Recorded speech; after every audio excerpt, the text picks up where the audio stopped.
혹시 은퇴 후 롱텀 케어는 정부가 알아서 해주겠지 라고 생각하고 계신가요? 오늘 그 생각이 얼마나 위험한지 숫자로 보여드리겠습니다. 우리는 점점 더 고령화되는 사회에 살고 있습니다. 미국에서는 65세 이상 노령 인구가 빠르게 늘어나고 있고 그에 따라 롱텀 케어 서비스에 대한 수요도 함께 증가하고 있습니다.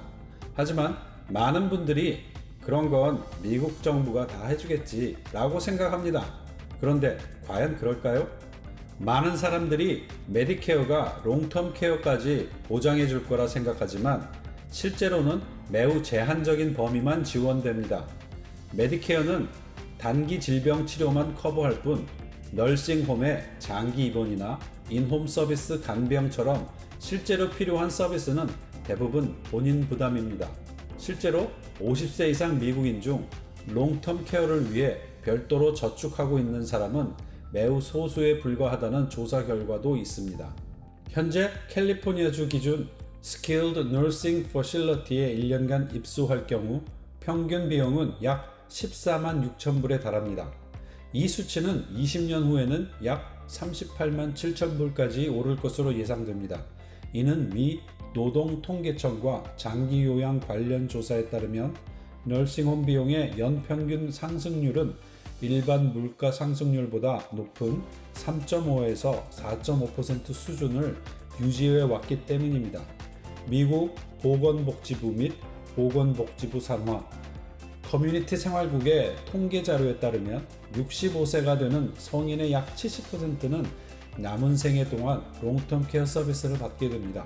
즉 30%는 롱텀 케어 없이 생을 마감하지만 나머지 70%는 롱텀 케어 지원을 필요로 합니다. 그리고 평균 간병 기간은 여성은 3.7년이고 남성은 2.2년입니다. 여성이 남성보다 롱텀 케어 비용이 많이 드네요. 결론적으로 롱텀 케어는 은퇴 자산을 위협하는 가장 큰 리스크입니다. 한국은 2008년부터 국민건강보험에 장기요양보험 제도를 포함시켜 모든 국민이 의무적으로 보험료를 납부하고 있고 혜택을 받고 있습니다. 반면 미국은 전국 단위의 롱텀 케어 보험 제도가 아직 없습니다. 다만 일부 스테이트에서 독자적인 움직임이 시작되고 있습니다. 워싱턴 스테이트는 2023년도부터 WA Cares 펀드를 시행해 근로자 급여의 0.58%를 롱텀 케어 세금으로 원천 징수하고 있습니다. 그런데 롱텀 케어 보험 가입자는 이 세금을 면제받을 수 있습니다. 캘리포니아 스테이트인 경우는 2019년도 AB 567 법안으로 롱텀 케어 보험 도입을 위한 태스크포스를 구성했고 앞으로 워싱턴 스테이트와 유사한 공공보험 제도를 도입할 가능성이 높습니다. 롱텀 케어 보험을 미리 준비하면 다음과 같은 혜택을 받을 수 있습니다. 첫 번째, 연방세법상 롱텀 케어 보험료는 일정 한도 내에서 소득공제 대상입니다. 특히 사업소득이 있는 자영업자나 법인 사업자는 보험료의 100%까지 공제받을 수 있고 캘리포니아 스테이트에서도 주 세금 공제를 받을 수 있습니다.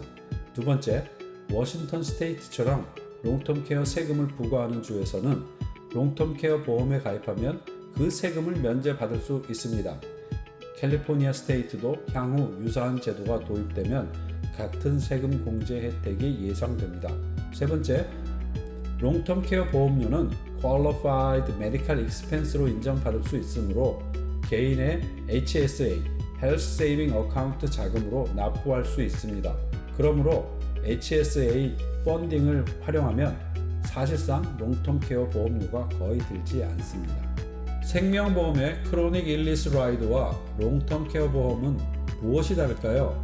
생명보험에 부과되는 만성질환 특약 크로닉 일리스 라이더는 생전에 발생하는 롱텀 케어 비용을 지원하는 기능이 있지만 롱텀 케어 보험으로 인정되지 않는 non-qualified 상품이라서 세금 공제 혜택은 없습니다. 두 상품의 핵심 차이는 보장 범위와 지급 방식에 있습니다.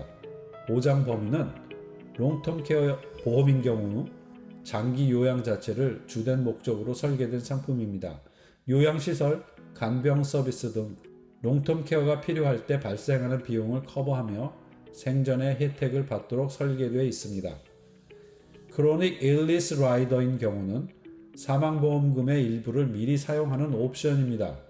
일상생활 활동을 수행할 수 없는 상태이거나 만성질환 진단을 받았을 때 의료비, 생활비 충당 목적으로 사용됩니다.